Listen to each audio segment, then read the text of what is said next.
The Art of War by Sun Tzu, 5th century BC. Chapter 11. The 9 Situations.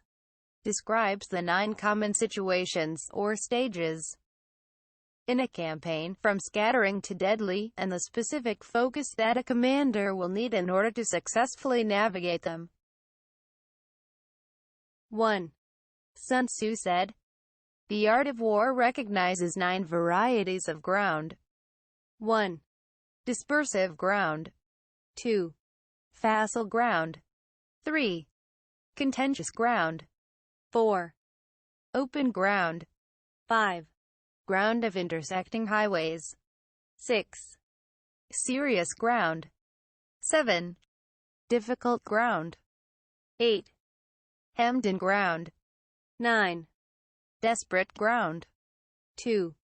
When a chieftain is fighting in his own territory, it is dispersive ground. So called because the soldiers, being near to their homes and anxious to see their wives and children, are likely to seize the opportunity afforded by a battle and scatter in every direction. In their advance, observes Tzu Mu, they will lack the valor of desperation, and when they retreat they will find harbors of refuge. 3. When he has penetrated into hostile territory, but to no great distance, it is facile ground. Li Chuan and He Shi say, because of the facility for retreating, and the other commentators give similar explanations. Tzu Mu remarks, when your army has crossed the border, you should burn your boats and bridges, in order to make it clear to everybody that you have no hankering after home. 4. Ground the possession of which imports great advantage to either side, is contentious ground. Tzu Mu defines the ground as ground to be contended for. Cao Kung says, ground on which the few and the weak can defeat the many and the strong, such as the neck of a pass. Instanced by Li Chuan. Thus, Thermopylae was of this classification because the possession of it, even for a few days only, meant holding the entire invading army in check and thus gaining invaluable time. Cf. Wu Su, ch. v. Adonit. For those who have to fight in the ratio of 1 to 10, there is nothing better than a narrow pass. When Lu Kuang was returning from his triumphant expedition to Turkestan in 385 AD, and had got as far as Aiho, laden with spoils, Liang Shi, administrator of Liangzhou, taking advantage of the death of Fu Qian, king of Qin, plotted against him and was for barring his way into the province. Yang Han, governor of Kaohsiung, counseled him, saying, Lu Kuang is fresh from his victories in the west, and his soldiers are vigorous and mettlesome. If we oppose him in the shifting sands of the desert, we shall be no match for him, and we must therefore try a different plan. Let us hasten to occupy the defile at the mouth of the Cao Wu Pass, thus cutting him off from supplies of water, and when his troops are prostrated with thirst, we can dictate our own terms without moving. Or if you think that the pass I mention is too far off, we could make a stand against him at the Ai Wu Pass, which is nearer. The cunning and resource of Su Fang himself would be expended in vain against the enormous strength of these 2 positions. Liang Shi, refusing to act on this advice, was overwhelmed and swept away by the invader. 5. Ground on which each side has liberty of movement is open ground. There are various interpretations of the Chinese adjective for this type of ground. Cao Kung says it means ground covered with a network of roads, like a chessboard. He Shi suggested, ground on which intercommunication is easy. 6. Ground which forms the key to 3 contiguous states. Cao Kung defines this as our countries joining the enemies and a third country conterminous with both. Mengshi instances the small principality of Cheng, which was bounded on the northeast by Chai, on the west by Qin, and on the south by Chu, so that he who occupies it first has most of the empire at his command. The belligerent who holds this dominating position can constrain most of them to become his allies. Is a ground of intersecting highways. 7. When an army has penetrated into the heart of a hostile country, leaving a number of fortified cities in its rear, it is serious ground. Wang Shi explains the name by saying that when an army has reached such a point, its situation is serious. 8. Mountain forests, or simply forests. Rugged steeps, marshes and fens. All country that is hard to traverse. This is difficult ground. 9. Ground which is reached through narrow gorges, and from which we can only retire by tortuous paths, so that a small number of the enemy would suffice to crush a large body of our men. This is hemmed-in ground. 10. Ground on which we can only be saved from destruction by fighting without delay, is desperate ground. The situation, as pictured by Cao Kung, is very similar to the hemmed-in ground, except that here escape is no longer possible. A lofty mountain in front, a large river behind, advance impossible, retreat blocked. Qin Hao says, to be on desperate ground is like sitting in a leaking boat or crouching in a burning house. 2 Mu quotes from Li Qing a vivid description of the plight of an army thus entrapped. Suppose an army invading hostile territory without the aid of local guides. It falls into a fatal snare and is at the enemy's mercy. A ravine on the left, a mountain on the right, a pathway so perilous that the horses have to be roped together and the chariots carried in slings, no passage opened in front, retreat cut off behind, no choice but to proceed in single file. Then, before there is time to range our soldiers in order of battle, the enemy's overwhelming strength suddenly appears on the scene. Advancing, we can nowhere take a breathing space. Retreating, we have no haven of refuge. We seek a pitched battle, but in vain. Yet standing on the defensive, none of us has a moment's respite.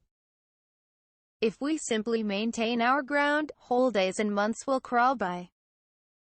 The moment we make a move, we have to sustain the enemy's attacks on front and rear. The country is wild, destitute of water and plants. The army is lacking in the necessaries of life, the horses are jaded and the men worn out, all the resources of strength and skill unavailing, the path so narrow that a single man defending it can check the onset of 10,000. All means of offense in the hands of the enemy, all points of vantage already forfeited by ourselves. In this terrible plight, even though we had the most valiant soldiers and the keenest of weapons, how could they be employed with the slightest effect? Students of Greek history may be reminded of the awful close to the Sicilian expedition, and the agony of the Athenians under Nicias and Demosthenes. See Thucydides, 7. 78 SQQ. 11. On dispersive ground, therefore, fight not. On facile ground, halt not. On contentious ground, attack not. But rather let all your energies be bent on occupying the advantageous position first. So Cao Kung, Li Chuan and others, however, suppose the meaning to be that the enemy has already forestalled us, so that it would be sheer madness to attack. In the Sun Tzu Shulu, when the king of Wu inquires what should be done in this case, Sun Tzu replies, the rule with regard to contentious ground is that those in possession have the advantage over the other side.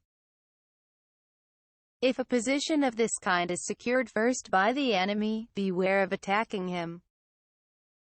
Lure him away by pretending to flee. Show your banners and sound your drums. Make a dash for other places that he cannot afford to lose. Trail brushwood and raise a dust. Confound his ears and eyes. Detach a body of your best troops, and place it secretly in ambuscade. Then your opponent will sally forth to the rescue. 12. On open ground, do not try to block the enemy's way, because the attempt would be futile, and would expose the blocking force itself to serious risks. There are two interpretations available here. I follow that of Chang Yu. The other is indicated in Cao Kung's brief note. Draw closer together, i.e., see that a portion of your own army is not cut off. On the ground of intersecting highways, join hands with your allies, or perhaps form alliances with neighboring states. 13. On serious ground, gather in plunder. On this, Li Chuan has the following delicious note. When an army penetrates far into the enemy's country, care must be taken not to alienate the people by unjust treatment. Follow the example of the Han Emperor Cao Su, whose march into Qin territory was marked by no violation of women or looting of valuables. Nota bene. This was in 207 BC, and may well cause us to blush for the Christian armies that entered Peking in 1900 AD. Thus he won the hearts of all. In the present passage, then, I think that the true reading must be, not plunder, but do not plunder. Alas, I fear that in this instance the worthy commentator's feelings outran his judgment. Tu Mu, at least, has no such illusions. He says, when encamped on serious ground, there being no inducement as yet to advance further, and no possibility of retreat, one ought to take measures for a protracted resistance by bringing in provisions from all sides, and keep a close watch on the enemy. In difficult ground, keep steadily on the march. Or, in the words of 8. Section 2, do not encamp. 14. On hemmed-in ground, resort to stratagem. Cao Kung says, try the effect of some unusual artifice. And Tu Yu amplifies this by saying, in such a position, some scheme must be devised which will suit the circumstances, and if we can succeed in deluding the enemy, the peril may be escaped. This is exactly what happened on the famous occasion when Hannibal was hemmed in among the mountains on the road to Casilinum, and to all appearances entrapped by the dictator Fabius. The stratagem which Hannibal devised to baffle his foes was remarkably like that which Tian Tan had also employed with success exactly 62 years before. Cx. Section 24, note. When night came on, bundles of twigs were fastened to the horns of some 2,000 oxen and set on fire, the terrified animals being then quickly driven along the mountainside towards the passes which were beset by the enemy. The strange spectacle of these rapidly moving lights so alarmed and discomfited the Romans that they withdrew from their position, and Hannibal's army passed safely through the defile. See Polybius 3. 93-94. Livy 22. 16-17. On desperate ground, fight. For, as Chialin remarks, if you fight with all your might there is a chance of life, where his death is certain if you cling to your corner. 15. Those who were called skillful leaders of old knew how to drive a wedge between the enemy's front and rear. More literally, cause the front and rear to lose touch with each other, to prevent cooperation between his large and small divisions, to hinder the good troops from rescuing the bad, the officers from rallying their men.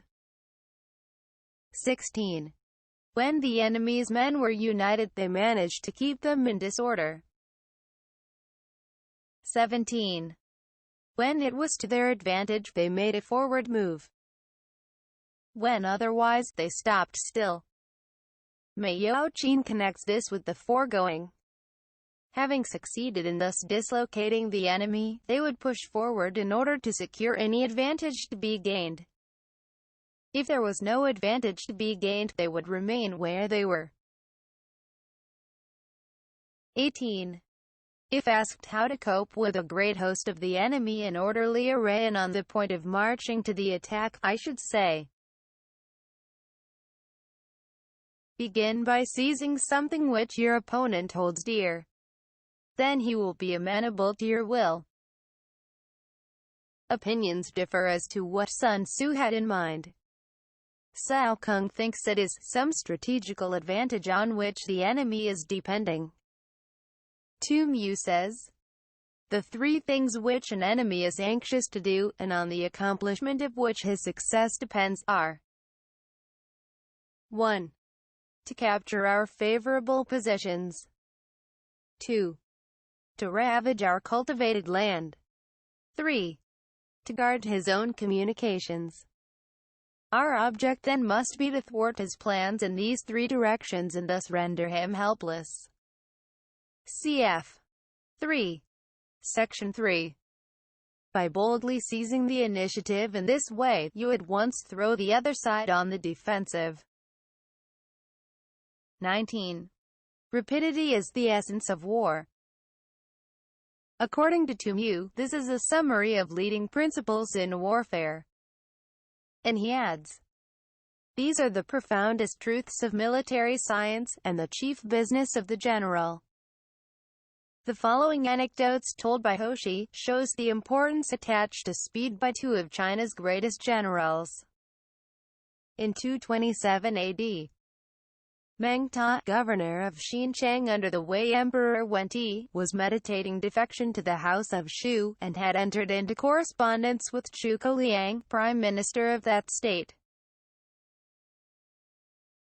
The Wei general Ssu Mai was then military governor of Wan, and getting wind of Meng Ta's treachery, he at once set off with an army to anticipate his revolt, having previously cajoled him by a specious message of friendly import. Ssu Ma's officers came to him and said, if Meng Ta has leagued himself with Wu and Shu, the matter should be thoroughly investigated before we make a move. Ssu Ma replied, Meng Ta is an unprincipled man, and we ought to go and punish him at once while he is still wavering and before he has thrown off the mask. Then, by a series of forced marches, he brought his army under the walls of Xinjiang within the space of 8 days. Now Meng Ta had previously said in a letter to Zhuge Liang, Wan is 1200 li from here. When the news of my revolt reaches Ssu Ma, he will at once inform his imperial master, but it will be a whole month before any steps can be taken, and by that time my city will be well fortified. Besides, Ssu Ma is sure not to come himself, and the generals that will be sent against us are not worth troubling about. The next letter, however, was filled with consternation. Though only 8 days have passed since I threw off my allegiance, an army is already at the city gates. What miraculous rapidity is this? A fortnight later, Xinjiang had fallen and Meng Ta had lost his head. Sichen Shu, ch. 1, f. 3. In 621 AD. Li King was sent from Kuaichou in Ssu Chuan to reduce the successful rebel Xiao Xian, who had set up his emperor at the modern Qingchou in Hebei. It was autumn, and the Yangtze being then in flood, Xiao Xian never dreamt that his adversary would venture to come down through the gorges, and consequently made no preparations. But Li Qing embarked his army without loss of time, and was just about to start when the other generals implored him to postpone his departure until the river was in a less dangerous state for navigation. Li Qing replied, to this soldier, overwhelming speed is of paramount importance, and he must never miss opportunities. Now is the time to strike before Shao Xian even knows that we have got an army together. If we seize the present moment when the river is in flood, we shall appear before his capital with startling suddenness, like the thunder which is heard before you have time to stop your ears against it. C7. Section 19. Note: this is the great principle in war. Even if he gets to know of our approach, he will have to levy his soldiers in such a hurry that they will not be fit to oppose us. Thus the full fruits of victory will be ours. All came about as he predicted, and Shao Xian was obliged to surrender, nobly stipulating that his people should be spared and he alone suffer the penalty of death.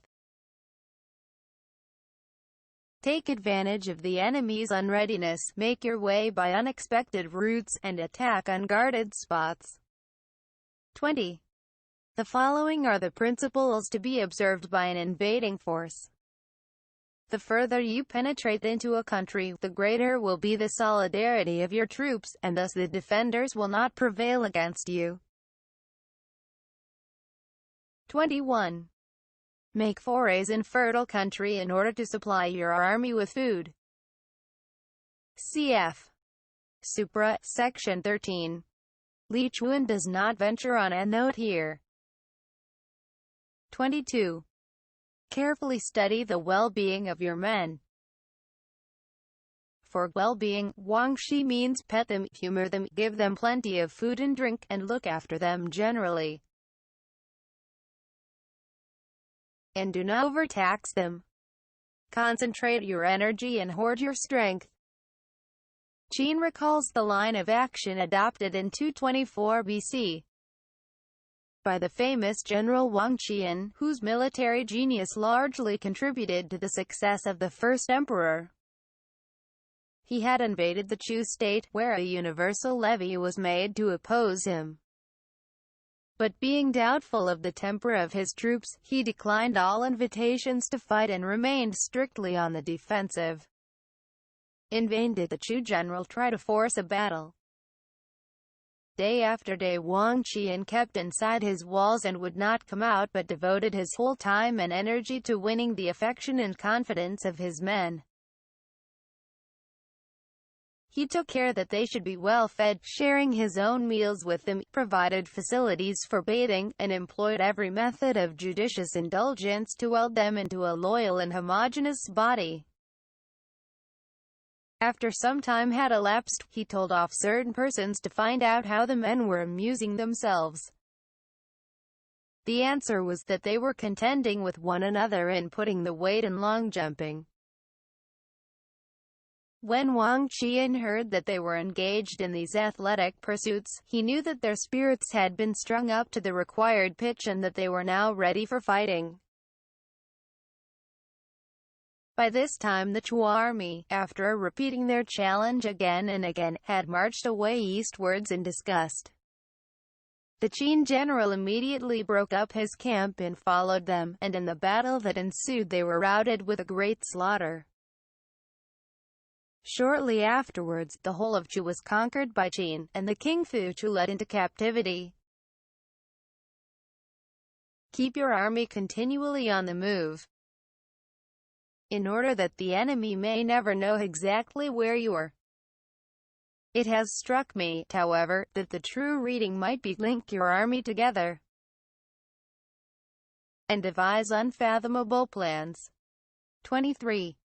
Throw your soldiers into positions whence there is no escape, and they will prefer death to flight. If they will face death, there is nothing they may not achieve. Cheng Yu quotes his favorite Wei Liao Su, ch. 3. If one man were to run amok with a sword in the marketplace, and everybody else tried to get out of his way, I should not allow that this man alone had courage and that all the rest were contemptible cowards. The truth is that a desperado and a man who sets some value on his life do not meet on even terms. Officers and men alike will put forth their uttermost strength. Cheng Yu says, If they are in an awkward place together, they will surely exert their united strength to get out of it. 24. Soldiers when in desperate straits lose the sense of fear. If there is no place of refuge, they will stand firm. If they are in hostile country, they will show a stubborn front. If there is no help for it, they will fight hard. 25. Thus, without waiting to be marshaled, the soldiers will be constantly on the qui vive. Without waiting to be asked, they will do your will. Literally, without asking, you'll get. Without restrictions, they will be faithful. Without giving orders, they can be trusted. 26. Prohibit the taking of omens, and do away with superstitious doubts. Then, until death itself comes, no calamity need be feared. The superstitious, bound into saucy doubts and fears, degenerate into cowards and die many times before their deaths. Tu Mu quotes Huang Shikung. Spells and incantations should be strictly forbidden, and no officer allowed to inquire by divination into the fortunes of an army, for fear the soldiers' minds should be seriously perturbed. The meaning is, he continues, that if all doubts and scruples are discarded, your men will never falter in their resolution until they die. 27. If our soldiers are not overburdened with money, it is not because they have a distaste for riches. If their lives are not unduly long, it is not because they are disinclined to longevity. Cheng Yu has the best note on this passage. Wealth and long life are things for which all men have a natural inclination. Hence, if they burn or fling away valuables, and sacrifice their own lives, it is not that they dislike them, but simply that they have no choice. Sun Tzu is slyly insinuating that, as soldiers are but human, it is for the general to see that temptations to shirk fighting and grow rich are not thrown in their way. 28. On the day they are ordered out to battle, your soldiers may weep. The word in the Chinese is snivel. This is taken to indicate more genuine grief than tears alone. Those sitting up doing their garments, and those lying down letting the tears run down their cheeks. Not because they are afraid, but because, as Cao Kung says, all have embraced the firm resolution to do or die. We may remember that the heroes of the Iliad were equally childlike in showing their emotion. Cheng Yu alludes to the mournful parting at the Ai River between Qingkou and his friends, when the former was sent to attempt the life of the king of Qin, afterwards first emperor. In 227 BC, the tears of all flowed down like rain as he bade them farewell and uttered the following lines. The shrill blast is blowing, chilly the burn. Your champion is going, not to return. 1. Closing square bracket dot. But let them once be brought to bay, and they will display the courage of a truer Kuei. Chu was the personal name of Chuan Chu, a native of the Wu state and contemporary with Sun Tzu himself, who was employed by Kung Su Kuang, better known as Holu Wang, to assassinate his sovereign Wang Liao with a dagger which he secreted in the belly of a fish served up at a banquet.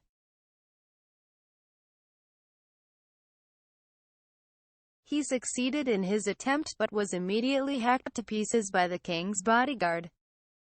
This was in 515 BC. The other hero referred to, Cao Kuei, or Cao Mo, performed the exploit which has made his name famous 166 years earlier, in 681 BC. Lu had been thrice defeated by Chai, and was just about to conclude a treaty surrendering a large slice of territory, when Cao Kuei suddenly seized Huan Kung, the Duke of Chai, as he stood on the altar steps and held a dagger against his chest.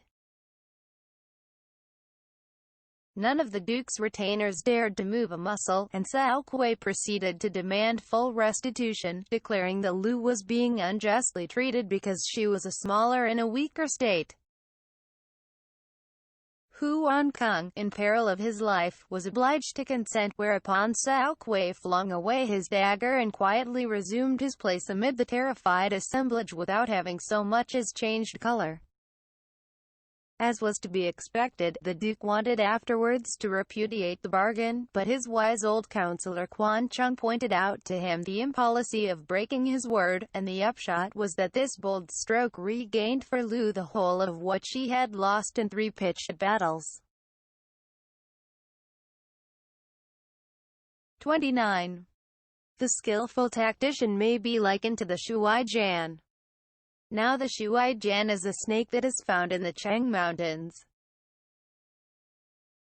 Shuai Jian means suddenly or rapidly, and the snake in question was doubtless so called owing to the rapidity of its movements. Through this passage, the term in the Chinese has now come to be used in the sense of military maneuvers. Strike at its head, and you will be attacked by its tail. Strike at its tail, and you will be attacked by its head. Strike at its middle, and you will be attacked by head and tail both. 30. Asked if an army can be made to imitate the Shuai Jian. That is, as Mei Yaoqin says, is it possible to make the front and rear of an army each swiftly responsive to attack on the other, just as though they were part of a single living body?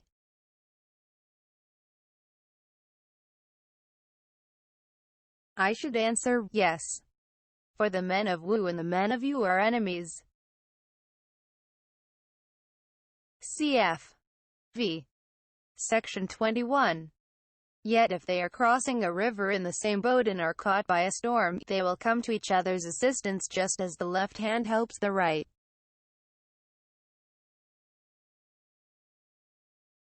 The meaning is, if 2 enemies will help each other in a time of common peril, how much more should 2 parts of the same army, bound together as they are by every tie of interest and fellow feeling? Yet it is notorious that many a campaign has been ruined through lack of cooperation, especially in the case of allied armies. 31. Hence it is not enough to put one's trust in the tethering of horses, and the burying of chariot wheels in the ground. These quaint devices to prevent one's army from running away recall the Athenian hero Sophanes, who carried the anchor with him at the Battle of Plataea, by means of which he fastened himself firmly to one spot. See Herodotus, Ix. 74. It is not enough, says Sun Tzu, to render flight impossible by such mechanical means. You will not succeed unless your men have tenacity and unity of purpose, and, above all, a spirit of sympathetic cooperation. This is the lesson which can be learned from the Shuai Jian. 32. The principle on which to manage an army is to set up one standard of courage which all must reach. Literally, level the courage of all, as though it were that of 1. If the ideal army is to form a single organic whole, then it follows that the resolution and spirit of its component parts must be of the same quality, or at any rate must not fall below a certain standard. Wellington's seemingly ungrateful description of his army at Waterloo as the worst he had ever commanded meant no more than that it was deficient in this important particular: unity of spirit and courage. Had he not foreseen the Belgian defections and carefully kept those troops in the background, he would almost certainly have lost the day. 33. How to make the best of both strong and weak.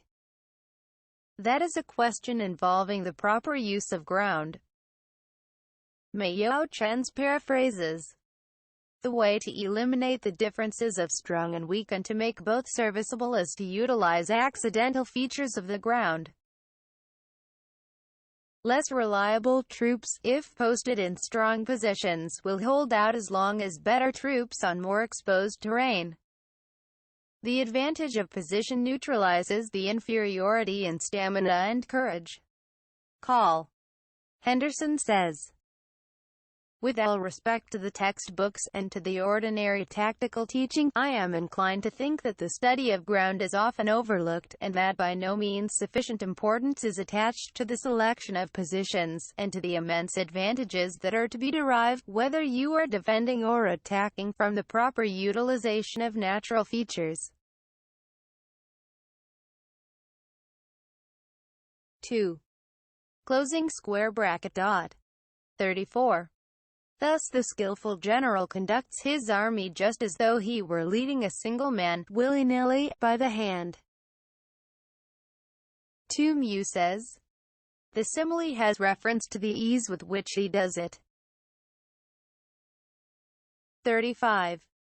It is the business of a general to be quiet and thus ensure secrecy, upright and just, and thus maintain order. 36.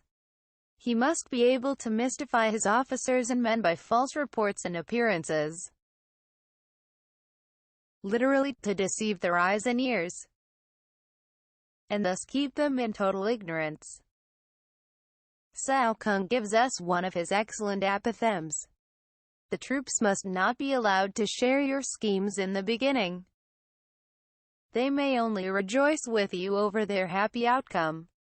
To mystify, mislead, and surprise the enemy is one of the first principles in war, as had been frequently pointed out.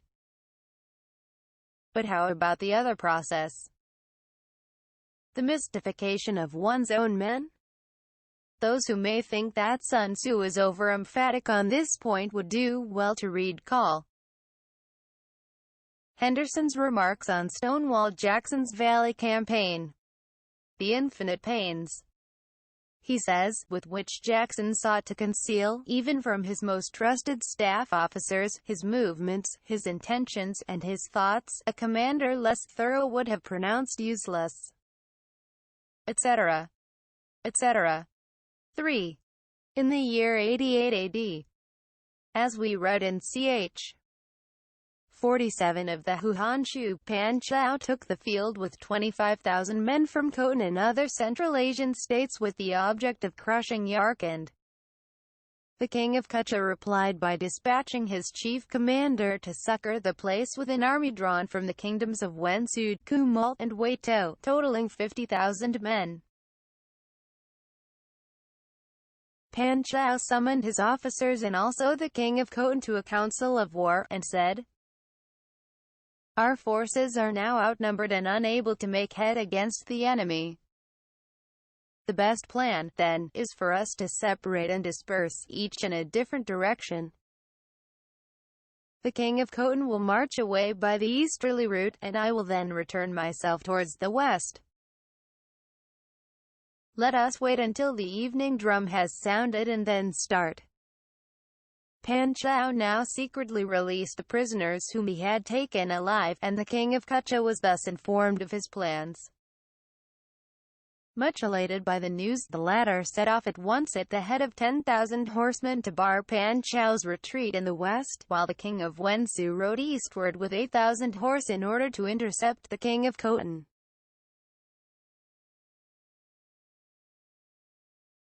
As soon as Pan Chao knew that the two chieftains had gone, he called his divisions together, got them well in hand, and at cock-crow hurled them against the army of Yarkand, as it lay encamped. The barbarians, panic-stricken, fled in confusion, and were closely pursued by Pan Chao. Over 5,000 heads were brought back as trophies, besides immense spoils in the shape of horses and cattle and valuables of every description. Yarkand then capitulating, Kutcha and the other kingdoms drew off their respective forces. From that time forward, Pan Chao's prestige completely overawed the countries of the West. In this case, we see that the Chinese general not only kept his own officers in ignorance of his real plans, but actually took the bold step of dividing his army in order to deceive the enemy. 37. By altering his arrangements and changing his plans, Wang Shi thinks that this means not using the same stratagem twice. He keeps the enemy without definite knowledge. Cheng Yu, in a quotation from another work, says, "The axiom that war is based on deception does not apply only to deception of the enemy. You must deceive even your own soldiers. Make them follow you, but without letting them know why. By shifting his camp and taking circuitous routes, he prevents the enemy from anticipating his purpose." 38. At the critical moment, the leader of an army acts like one who has climbed up a height and then kicks away the ladder behind him. He carries his men deep into hostile territory before he shows his hand. Literally, releases the spring. CV. Section 15, that is, takes some decisive step which makes it impossible for the army to return. Like Sang Yu, who sunk his ships after crossing a river. Qin Hao, followed by Jia Lin, understands the words less well as puts forth every artifice at his command. 39. He burns his boats and breaks his cooking pots. Like a shepherd driving a flock of sheep, he drives his men this way and that, and nothing knows whither he is going. Tu Mu says, "The army is only cognizant of orders to advance or retreat. It is ignorant of the ulterior ends of attacking and conquering." 40. To muster his host and bring it into danger. This may be termed the business of the general. Sun Tzu means that after mobilization there should be no delay in aiming a blow at the enemy's heart. Note how he returns again and again to this point. Among the warring states of ancient China, desertion was no doubt a much more present fear and serious evil than it is in the armies of today. 41. The different measures suited to the 9 varieties of ground. Chang Yu says, "One must not be hidebound in interpreting the rules for the 9 varieties of ground. The expediency of aggressive or defensive tactics, and the fundamental laws of human nature. These are things that must most certainly be studied." 42. When invading hostile territory, the general principle is that penetrating deeply brings cohesion. Penetrating but a short way means dispersion. Cf. Supra, Section 20. 43. When you leave your own country behind, and take your army across neighborhood territory, you find yourself on critical ground. This ground is curiously mentioned in 8. Section 2, but it does not figure among the 9 situations or the 6 calamities in Chap. X. One's first impulse would be to translate a distant ground. But this, if we can trust the commentators, is precisely what is not meant here. Meiyao Qin says it is a position not far enough advanced to be called facile, and not near enough to home to be dispersive, but something between the two. Wang Shi says, it is ground separated from home by an interjacent state, whose territory we have had to cross in order to reach it. Hence, it is incumbent on us to settle our business there quickly. He adds that this position is of rare occurrence, which is the reason why it is not included among the 9 situations. When there are means of communication on all 4 sides, the ground is one of intersecting highways. 44. When you penetrate deeply into a country, it is serious ground. When you penetrate but a little way, it is facile ground. 45. When you have the enemy's strongholds on your right, and narrow passes in front, it is hemmed-in ground. When there is no place of refuge at all, it is desperate ground. 46. Therefore, on dispersive ground, I would inspire my men with unity of purpose.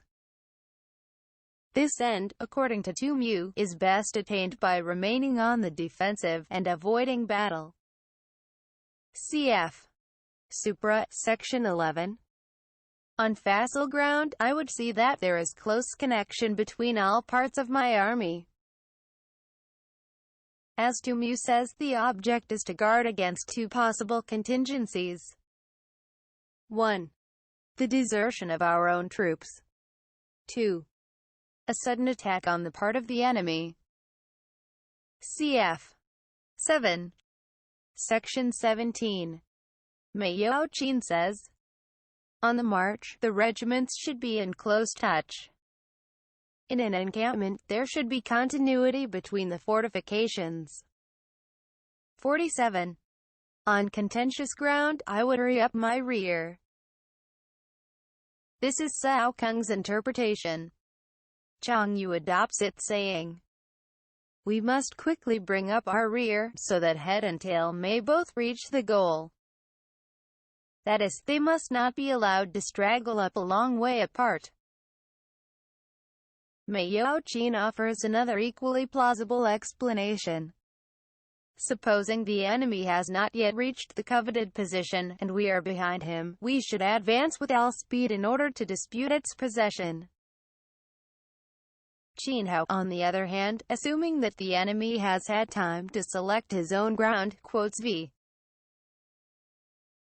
Section 1, where Sun Tzu warns us against coming exhausted to the attack.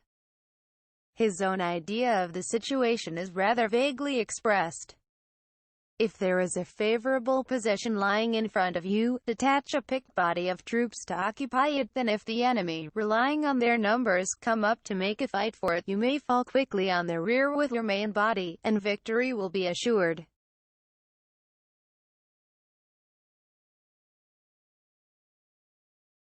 It was thus, he adds, that Zhao Shi beat the army of Qin. CP 57. 48. On open ground, I would keep a vigilant eye on my defenses. On ground of intersecting highways, I would consolidate my alliances. 49. On serious ground, I would try to ensure a continuous stream of supplies. The commentators take this as referring to forage and plunder, not, as one might expect, to an unbroken communication with a home base. On difficult ground, I would keep pushing on along the road. 50. On hemmed-in ground, I would block any way of retreat. Meng Shi says, to make it seem that I meant to defend the position, whereas my real intention is to burst suddenly through the enemy's lines. Mei Yaoqin says, in order to make my soldiers fight with desperation. Wang Shi says, fearing lest my men be tempted to run away. Tu Mu points out that this is the converse of 7. Section 36, where it is the enemy who is surrounded. In 532 AD, Cao Huan, afterwards emperor and canonized as Shen Wu, was surrounded by a great army under Chu Chao and others. His own force was comparatively small, consisting only of 2,000 horse and something under 30,000 foot. The lines of investment had not been drawn very closely together, gaps being left at certain points. But Cao Huan, instead of trying to escape, actually made a shift to block all the remaining outlets himself by driving into them a number of oxen and donkeys roped together. As soon as his officers and men saw that there was nothing for it but to conquer or die, their spirits rose to an extraordinary pitch of exaltation, and they charged with such desperate ferocity that the opposing ranks broke and crumbled under their onslaught.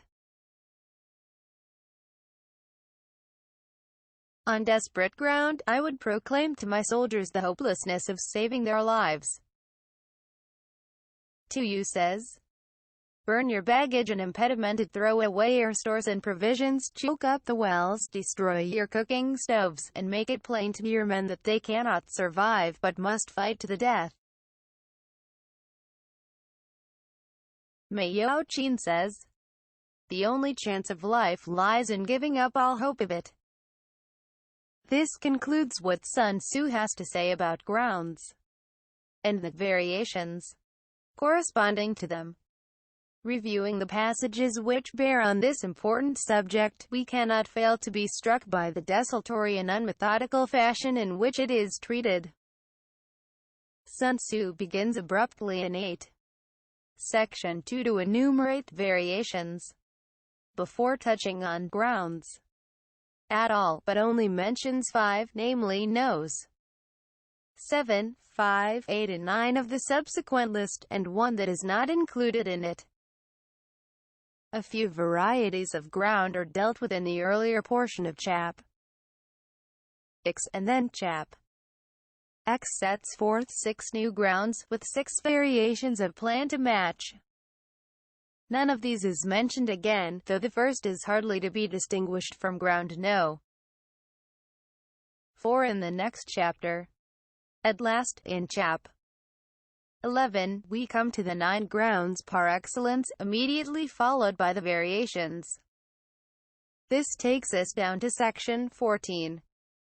In sections 43 to 45, fresh definitions are provided for no's 5, 6, 2, 8 and 9, in the order given, as well as for the 10th ground noticed in Chap. 8. And finally, the 9 variations are enumerated once more from beginning to end, all, with the exception of 5, 6 and 7, being different from those previously given. Though it is impossible to account for the present state of Sun Tzu's text, a few suggestive facts may be brought into prominence. 1. Chap. 8, according to the title, should deal with 9 variations, whereas only 5 appear. 2. It is an abnormally short chapter. 3. Chap. 11 is entitled The 9 Grounds. Several of these are defined twice over, besides which there are 2 distinct lists of the corresponding variations. 4. The length of the chapter is disproportionate, being double that of any other except X. I do not propose to draw any inferences from these facts beyond the general conclusion that Sun Tzu's work cannot have come down to us in the shape in which it left his hands. Chap. 8 is obviously defective and probably out of place, while 11 seems to contain matter that has either been added by a later hand or ought to appear elsewhere. 51. For it is the soldier's disposition to offer an obstinate resistance when surrounded, to fight hard when he cannot help himself, and to obey promptly when he has fallen into danger. Chang Yu alludes to the conduct of Pan Chao's devoted followers in 73 AD. The story runs thus in the Huhan Shu, ch. 47. When Pan Chao arrived at Shanshan, Kuang, the king of the country, received him at first with a great politeness and respect. But shortly afterwards his behavior underwent a sudden change, and he became remiss and negligent. Pan Chao spoke about this to the officers of his suite. "Have you noticed," he said, "that Kuang's polite intentions are on the wane? This must signify that envoys have come from the northern barbarians, and that consequently he is in a state of indecision, not knowing with which side to throw in his lot. That surely is the reason. The truly wise man, we are told, can perceive things before they have come to pass. How much more, then, those that are already manifest?" Thereupon he called one of the natives who had been assigned to his service, and set a trap for him, saying, "Where are those envoys from the Xiongnu who arrived some day ago?" The man was so taken aback that between surprise and fear he presently blurted out the whole truth. Pan Chao, keeping his informant carefully under lock and key, then summoned a general gathering of his officers, 36 in all, and began drinking with them. When the wine had mounted into their heads a little, he tried to rouse their spirits still further by addressing them thus: Gentlemen, here we are in the heart of an isolated region, anxious to achieve riches and honor by some great exploit. Now it happens that an ambassador from the Xiongnu arrived in this kingdom only a few days ago, and the result is that the respectful courtesy extended towards us by our royal host has disappeared. Should this envoy prevail upon him to seize our party and hand us over to the Xiongnu, our bones will become food for the wolves of the desert. What are we to do? With one accord the officers replied. Standing as we do in peril of our lives, we will follow our commander through life and death. For the sequel of this adventure, see Chap. 12. Section 1, Note 52. We cannot enter into alliance with neighboring princes until we are acquainted with their designs. We are not fit to lead an army on the march unless we are familiar with the face of the country, its mountains and forests, its pitfalls and precipices, its marshes and swamps. We shall be unable to turn natural advantages to account unless we make use of local guides. These three sentences are repeated from 7. Sections 12 to 14. In order to emphasize their importance, the commentators seem to think. I prefer to regard them as interpolated here in order to form an antecedent to the following words. With regard to local gods, Sun Tzu might have added that there is always the risk of going wrong, either through their treachery or some misunderstanding such as Livy records 22. 13. Hannibal, we are told, ordered a guide to lead him into the neighborhood of Casinum, where there was an important pass to be occupied. But his Carthaginian accent, unsuited to the pronunciation of Latin names, caused the guide to understand Casilinum instead of Casinum, and turning from his proper route, he took the army in that direction, the mistake not being discovered until they had almost arrived. 53.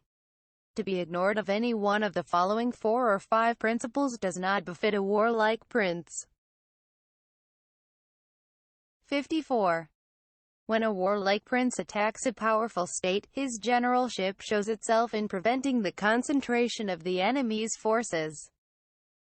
He overawes his opponents, and their allies are prevented from joining against him. Mei Daoqin constructs one of the chains of reasoning that are so much affected by the Chinese. In attacking a powerful state, if you can divide her forces, you will have a superiority in strength. If you have a superiority in strength, you will overawe the enemy. If you overawe the enemy, the neighboring states will be frightened. And if the neighboring states are frightened, the enemy's allies will be prevented from joining her. The following gives a stronger meaning. If the great state has once been defeated, before she has had time to summon her allies, then the lesser states will hold aloof and refrain from massing their forces. Qin Hao and Cheng Yu take the sentence in quite another way. The former says, powerful though a prince may be, if he attacks a large state, he will be unable to raise enough troops, and must rely to some extent on external aid. If he dispenses with this, and with overweening confidence in his own strength, simply tries to intimidate the enemy, he will surely be defeated. Cheng Yu puts his view thus. If we recklessly attack a large state, our own people will be discontented and hang back. But if, as will then be the case, our display of military force is inferior by half to that of the enemy, the other chieftains will take fright and refuse to join us. 55. Hence he does not strive to ally himself with all and sundry, nor does he foster the power of other states. He carries out his own secret designs, keeping his antagonists in awe. The train of thought, as said by Li Chuan, appears to be this. secure against a combination of his enemies. He can afford to reject entangling alliances and simply pursue his own secret designs. His prestige enables him to dispense with external friendships. Thus, he is able to capture their cities and overthrow their kingdoms. This paragraph, though written many years before the Qin state became a serious menace, is not a bad summary of the policy by which the famous six chancellors gradually paved the way for her final triumph under Shi Huangti. Cheng Yu, following up his previous note, thinks that Sun Tzu is condemning this attitude of cold-blooded selfishness and haughty isolation. 56. Bestow rewards without regard to rule. Wu Su ch. 3. Less wisely says, let advance be richly rewarded and retreat be heavily punished. Issue orders. Literally, hang. Or post up. Without regard to previous arrangements. In order to prevent treachery. Says Wang Shi. The general meaning is made clear by Cao Kung's quotation from the SSU Ma Fa. Give instructions only on sighting the enemy. Give rewards when you see deserving deeds. Cao Kung's paraphrase. The final instructions you give to your army should not correspond with those that have been previously posted up. Cheng Yu simplifies this into your arrangements should not be divulged beforehand. And Xia Lin says, there should be no fixity in your rules and arrangements. Not only is there danger in letting your plans be known, but war often necessitates the entire reversal of them at the last moment. And you will be able to handle a whole army as though you had to do with but a single man. Cf. Supra, Section 34. 57. Confront your soldiers with the deed itself. Never let them know your design. Literally, do not tell them words. I.e., do not give your reasons for any order. Lord Mansfield once told a junior colleague to give no reasons for his decisions, and the maxim is even more applicable to a general than to a judge. When the outlook is bright, bring it before their eyes. But tell them nothing when the situation is gloomy. 58. Place your army in deadly peril, and it will survive. Plunge it into desperate straits, and it will come off in safety. These words of Sun Tzu were once quoted by Han Xin in explanation of the tactics he employed in one of his most brilliant battles, already alluded to on p. 28. In 204 BC, he was sent against the army of Zhao, and halted 10 miles from the mouth of the Qingxing Pass, where the enemy had mustered in full force. Here, at midnight, he detached a body of 2,000 light cavalry, every man of which was furnished with a red flag. Their instructions were to make their way through narrow defiles and keep a secret watch on the enemy. When the men of Zhao see me in full flight, Han Xin said, they will abandon their fortifications and give chase. This must be the sign for you to rush in, pluck down the Zhao standards and set up the red banners of Han in their stead. Turning then to his other officers, he remarked, our adversary holds a strong position, and is not likely to come out and attack us until he sees the standard and drums of the commander-in-chief, for fear I should turn back and escape through the mountains. So saying, he first of all sent out a division consisting of 10,000 men, and ordered them to form in line of battle with their backs to the river T. Seeing this maneuver, the whole army of Zhao broke into loud laughter. By this time it was broad daylight, and Han Xin, displaying the Generalissimo's flag, marched out of the pass with drums beating, and was immediately engaged by the enemy. A great battle followed, lasting for some time. until at length Han Xin and his colleague Chang Yi, leaving drums and banner on the field, fled to the division on the river bank, where another fierce battle was raging.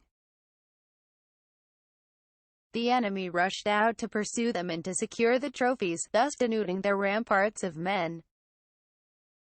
But the two generals succeeded in joining the other army, which was fighting with the utmost desperation. The time had now come for the 2,000 horsemen to play their part. As soon as they saw the men of Zhao following up their advantage, they galloped behind the deserted walls, tore up the enemy's flags and replaced them by those of Han. When the Zhao army looked back from the pursuit, the sight of these red flags struck them with terror. Convinced that the Huns had gotten and overpowered their king, they broke up in wild disorder, every effort of their leader to stay the panic being in vain. Then the Han army fell on them from both sides and completed the rout, killing a number and capturing the rest, amongst whom was King Ya himself. After the battle, some of Han Xin's officers came to him and said, "In the art of war we are told to have a hill or tumulus on the right rear, and a river or marsh on the left front. This appears to be a blend of Sun Tzu and Taikung. See Section 9, and note. You, on the contrary, ordered us to draw up our troops with the river at our back. Under these conditions, how did you manage to gain the victory?" The general replied, "I fear you gentlemen have not studied the art of war with sufficient care. Is it not written there? Plunge your army into desperate straits and it will come off in safety. Place it in deadly peril and it will survive. Had I taken the usual course, I should never have been able to bring my colleague round. What says the military classic? Swoop down on the marketplace and drive the men off to fight." This passage does not occur in the present text of Sun Tzu. If I had not placed my troops in a position where they were obliged to fight for their lives, but had allowed each man to follow his own discretion, there would have been a general debandade, and it would have been impossible to do anything with them.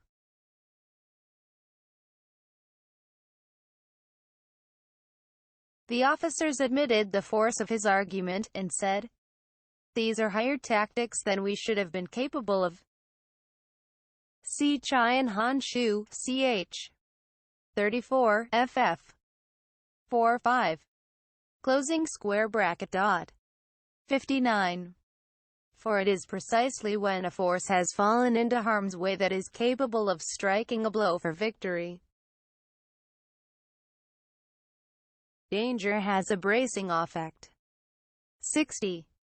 Success in warfare is gained by carefully accommodating ourselves to the enemy's purpose.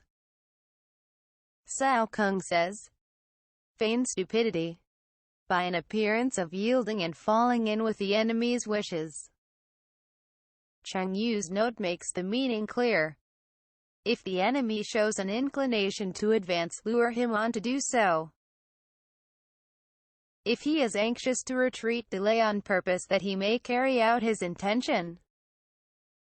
The object is to make him remiss and contemptuous before we deliver our attack. 61. By persistently hanging on the enemy's flank.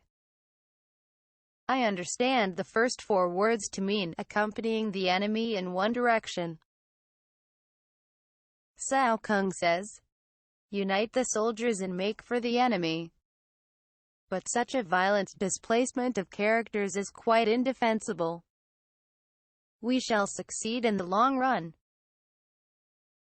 Literally, after 1,000 li. In killing the commander-in-chief. Always a great point with the Chinese. 62. This is called ability to accomplish a thing by sheer cunning. 63. On the day that you take up your command, block the frontier passes, destroy the official tallies. These were tablets of bamboo or wood, one half of which was issued as a permit or passport by the official in charge of a gate. Cf. Border Warden. I've Lunyu 3. 24, who may have had similar duties. When this half was returned to him, within a fixed period, he was authorized to open the gate and let the traveler through, and stop the passage of all emissaries, either to or from the enemy's country. 64. Be stern in the council chamber. Show no weakness, and insist on your plans being ratified by the sovereign, so that you may control the situation. Mei Yaoqin understands the whole sentence to mean, take the strictest precautions to ensure secrecy in your deliberations. 65. If the enemy leaves a door open, you must rush in. 66. Forestall your opponent by seizing what he holds dear. Cf. Supra, Section 18. And subtly contrive to time his arrival on the ground. Qin Hao's explanation. If I manage to seize a favorable position, but the enemy does not appear on the scene, the advantage thus obtained cannot be turned to any practical account. He who intends therefore to occupy a position of importance to the enemy, must begin by making an artful appointment, so to speak, with his antagonist, and cajole him into going there as well. Mei Yaoqin explains that this artful appointment is to be made through the medium of the enemy's own spies, who will carry back just the amount of information that we choose to give them. Then, having cunningly disclosed our intentions, we must manage, though starting after the enemy, to arrive before him. 7. Section 4. We must start after him in order to ensure his marching thither. We must arrive before him in order to capture the place without trouble. Taken thus, the present passage lends some support to Mei Yaoqin's interpretation of Section 47. 67. Walk in the path defined by rule. Xia Lin says, victory is the only thing that matters, and this cannot be achieved by adhering to conventional canons. It is unfortunate that this variant rests on very slight authority, for the sense yielded is certainly much more satisfactory. Napoleon, as we know, according to the veterans of the old school whom he defeated, won his battles by violating every accepted canon of warfare. And accommodate yourself to the enemy until you can fight a decisive battle. Tu Mu says, conform to the enemy's tactics until a favorable opportunity offers. Then come forth and engage in a battle that shall prove decisive.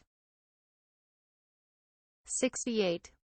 At first, then, exhibit the coyness of a maiden, until the enemy gives you an opening. Afterwards emulate the rapidity of a running hare, and it will be too late for the enemy to oppose you. As the hare is noted for its extreme timidity, the comparison hardly appears felicitous. But of course Sun Tzu was thinking only of its speed. The words have been taken to mean, you must flee from the enemy as quickly as an escaping hare. But this is rightly rejected by Tu Mu. 1. Giles. Biographical Dictionary, No. 399. 2.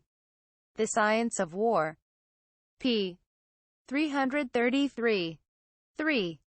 Stonewall Jackson. Volume. IP. 421.